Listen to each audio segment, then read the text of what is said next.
Sir, first of all, I took a serious exception to the way one after another ordinance are being promulgated on the pretext of COVID pandemic. Sir, yes, our constitution also offered the provision for promulgation of ordinances. But what I would suggest the government that the promulgation of ordinances should not be taken as a rule. Rather, it should be considered as an exception. But what I am afraid of, that this ordinance-heavy government, on the one pretext or other, resorting to the promulgation of ordinance. Sir, that is why I have put my disapproval. Sir, the ordinance is weakly constructed with minimum logic and a lot of grey areas, discouraging to the healthy recovery and restructuring practices, and at the same time leaving loopholes for debtors. It is nothing but to patronize their preferred corporators. Sir, the worst casualty of this ordinance is the MSME sector. Section 10A can be absolutely the nightmare for corporate creditors. When such a loose exit is created for the escape of debtors, burden will shift to the creditors and they won't be having anyone liable. MSMEs are very strong contributors to GDP as well as employment. There are around 120 million people working in MSME. These MSMEs usually lend their services to large corporates.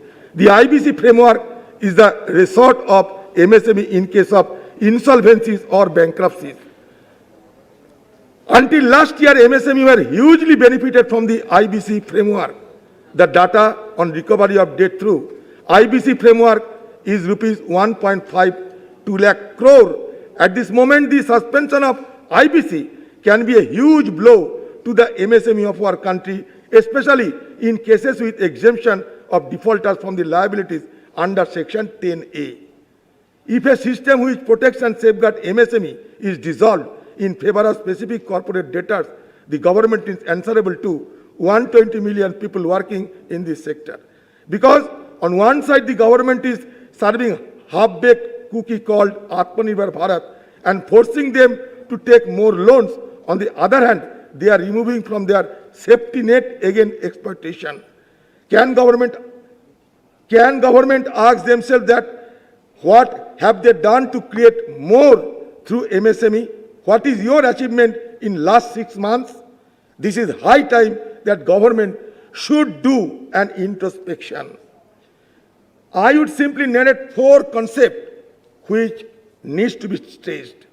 First, one is the maximization of value of assets. Quoting Mr.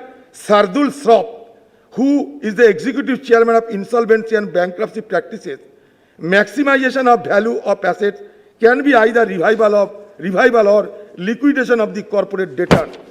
To put its asset to best possible economic use, it is important to have both the options available for preserving the best value of assets. Instead, what we witness is the suspension of IBC framework for a significant period of time. By suspending the whole framework, we are eliminating our option of asset maximization. This is in conflict with the very concept of asset maximization. Secondly, it is the concept of entrepreneurship which is severely hard. If MSMEs are discouraged by withdrawing protection mechanism against risks, what is the signal that government intends to give to the new investors? The bill text say, for any default arising on after 25th March 2020 for a period of 6 months or such further period not exceeding 1 year from such date. Now the government says the validity of the amendment is 1 year. But after 1 year, the government can come again with a further amendment, ordinance, saying that that is the necessity of the hour. Then where should we go? The economy is already dying. The second amendment will be the last nail on the coffin. Why should investors invest their money when there is no guarantee that there will be protection against any chances of losing money? Already, government has been suffering from trust deficit. Honorable Minister, certainly you are agree with me. Thirdly, the availability of credit. The remaining gross NPAs are acting as a barrier for accessing the credits.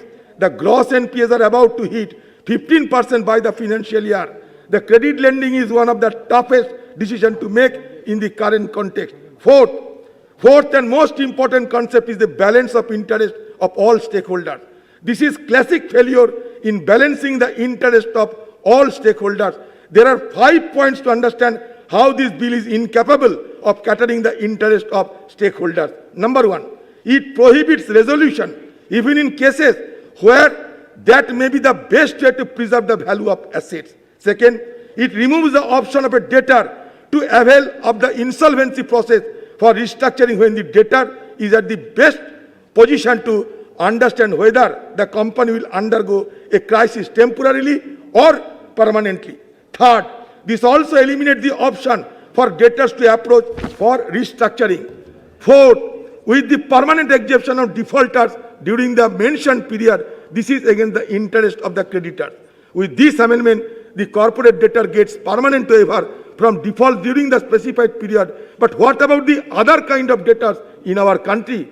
There are individuals such as farmers as well as small farms who are waiting for their waiver. When farmers are committing suicide at one side, the corporate loans get waived off. This is discrimination with the classification of debtors. In short, this bill does not safeguard any of the stakeholders who actually need support during the pandemic, such as individuals, MSME, who actually struggle and lost their livelihood. Instead, the government is saving the corporate debtors. According to Kroll's annual Global Fund and Risk Report of 2017 and 18, India figures among the top 3 countries globally for every category measuring fraud vulnerability in this survey. Madam, 89% of respondents in Indian organizations saying they had experienced a fraud incident in the previous 12 months compared with just 68% in 2016. India's 89% stands higher than the world average. In the last 2 years, India's numbers jumped from 68 to 89%. Internal financial fraud, 85%, and IP theft, piracy and counterfeiting, 80%, were also significantly higher than the global average of 52% and 56%. They want to enhance, government on the one hand, want to enhance the atmosphere to establish ease of doing business. But this is what the world thinks about us. This perception would not change with Prime Minister's foreign visit, but will change when government does substantially something to address this issue. Now the government is clearing corporate debtors through backdoors under provision of Section 10A, when financial frauds are skyrocketing and it stands much above global average. The question is, if government does not want to hold the debtors accountable, ultimately who will? Who will? An analysis of the March quarter data from TransUnion Civil suggested that lenders had filed 1251 cases to recover rupees 24,765 crores. All India Bank Employees Association in July 2020 has come up with a list of 2426 willful defaulters, and their amounts adds up to 32,700 crores. The bill will all contribute even more to this, as this leaves the room open for intentionally defaulting. Before allowing any more room to willful default, the opposition, as an opposition member, we demand government to bring back our people's money who are already with defaulters. Our country requires 65,000 crores and government is searching for selling public sector undertakings one by one. Finance Minister, you always say that whatever there is an ordinance introduced is urgent and they will bring it when Parliament is in session. The urgency For what? For the urgency. The urgency was to save lives earlier. But actually the urgency is to save now willful defaulters. Provision for this was included in the ordinance promulgated on June 5. Will the Finance Minister hold the responsibility from intentional default caused from 5 June to 20th September? This is important to reiterate that the urgency was to pave a way of escape for international defaulting. Madam, for your convenience, I would like to cite some figures before you. In so far as status of application for initiation CIRP is concerned, in the event of a default, creditor-debtor can apply to the National Company Law Tribunal for initiating CIRP. But what is the record of CIRP? The provision of code in relation to CIRP come into force on December 1, 2016. As of June 2020, CIRP has been initiated in case of 3911 application. Out of these, 2108 CIRPs are yet to be completed. Of the 1803 CIRP completed, 955 resulted in liquidation. Resolution plan was approved in 250 cases, only 14%, and 598 cases were closed by appeal, review, settlement, or withdrawal, 32%. The Insolvency and Bankruptcy Board of India noted that in cases of CIRP resulting in liquidation in about 73% cases, the economic value of the corporate debtor had already eroded significantly before they were admitted into CIRP. I will give you a figure that in the year 2016-17, 37 applications accepted, but liquidation was only 0. Pending at the end of the period 36. Till 2020-21, out of total 3911 application admitted, appeal, reviews, settled, withdrawn number 598, approval of resolution plan only 250, liquidation only 955, pending at the end of the period is 2108. This is the performance under your leadership. It's an absolutely poor and dismal performances. Time taken for the completion of CIRP. This is also very alarming. The court provides for time-bound resolution of insolvency. The committee of creditors must approve a resolution plan, and the resolution process must be completed within 180 days. This may be extended by a period of up to 90 days. If the extension is approved by NCLT, IDBI noted that average time taken for completion of 955 liquidation cases is 312 days. Average time taken for completion 250 cases in which resolution plan was accepted is mind-boggling 423 days. As of June 2020, of the 2108 CIRPs yet to be completed, 1094, that is 52%, have continued for more than 270 days. 270 days, number of CIRP 1094. 180 days to 270 days, number of CIRP 539. 90 days to 190 days, number of CIRP 402. 90 days 73, total 2108. Insofar as initiator of CIRP, the code allows the creditors as well as the corporate debtor to initiate CIRP. The code classifies creditors between financial and operational creditors based on the type of liability owed to them. As of June 2020, of the 3911 CIRP application admitted, 1961 applications were initiated by the financial creditor, that is 50%. 1690 applications were initiated by operational creditor, that is 43%. And 260 applications were initiated by the corporate debtor itself, only 7%. Recovery of claims under CIRP, most important. In 250 cases where resolution plan was accepted, the debtors owed rupees 4.71 lakh crore on aggregate. Out of this, creditors could recover rupees 196 lakh crore, 42%. IBBI noted that the value of asset of these 250 corporate debtors was only rupees 1.03 lakh crore when they entered CIRP. Hence, the value recovered is about ludicrous 191% of the realizable value. In 952 cases where liquidation was initiated, data not available for other 3. The debtors owed rupees 5.3 lakh crore to creditors on aggregate. IBBI noted that these 952 corporate debtors had assets valued at rupees 0.38 lakh crore when they entered CIRP. As of June 30, 2020, only 88 corporate debtors have been completely liquidated. These 88 debtors together had outstanding claims of 11,512 crore. The asset of these 88 debtors valued rupees 181 crore when they entered CIRP. Rupees 192 crore was realized through liquidation of this company. That is 1.7% of total claim. This is the performance of your ministry, madam. Again, I will highlight other issues when my next turn will come. मैं अभी कांग्रेस के वरिष्ठ नेता अधीर रंजन चौधरी साहब को सुन रहा था और मुझे लगा कि शायद पार्लियामेंट में वो कुछ अच्छी बातें या सही बातें जो है इस देश को बताएंगे। लेकिन जिस तरह से कांग्रेस हमेशा घड़ियाली आंसू बहाती है, आज भी वही हुआ सभापति महोदय।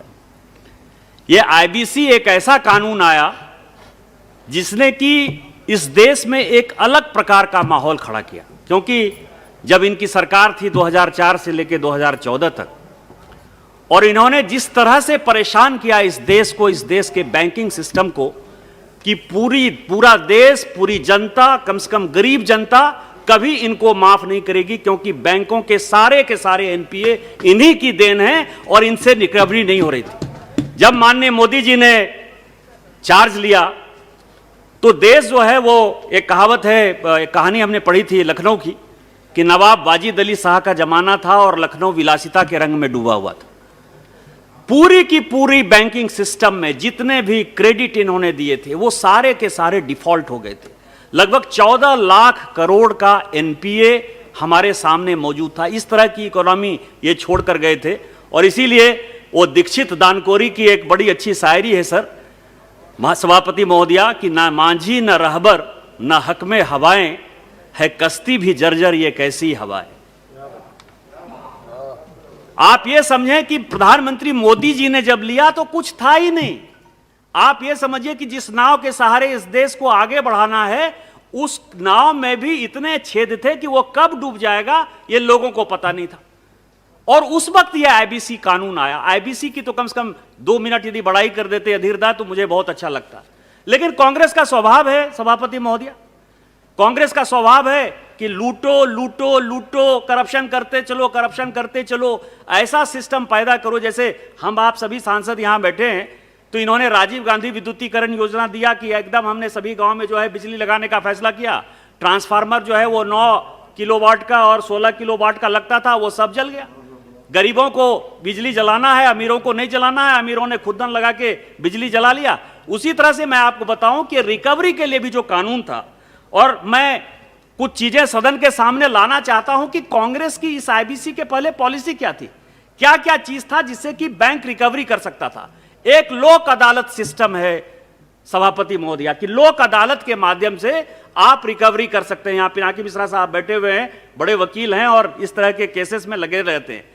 आपको आश्चर्य होगा, 2018 का मैं डाटा दे रहा हूं कि यदि 100 रुपया की रिकवरी होनी थी बैंक को तो केवल 5 रुपये की रिकवरी हुई। 5.3% लोक अदालत का है। क्या यह कानून चाहिए था कांग्रेस को?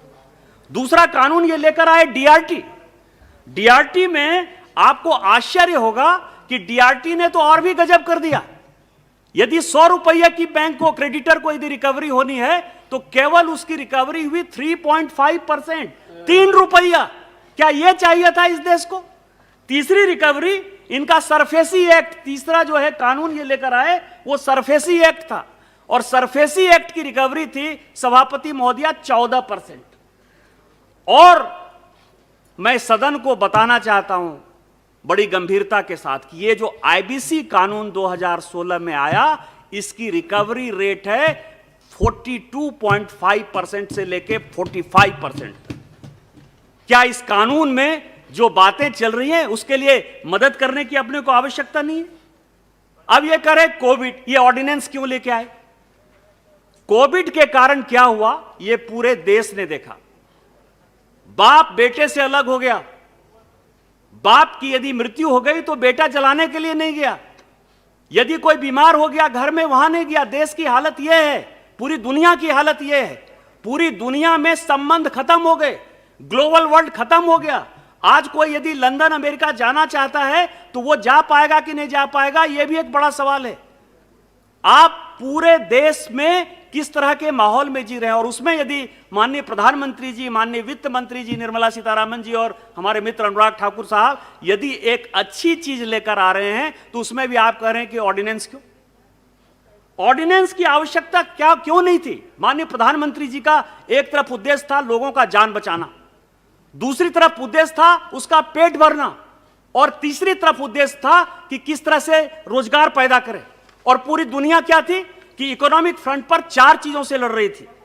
पूरी दुकान और फैक्ट्री लगभग पूरी लॉकडाउन में, केवल हिंदुस्तान में नहीं पूरी दुनिया में ऐसा हुआ।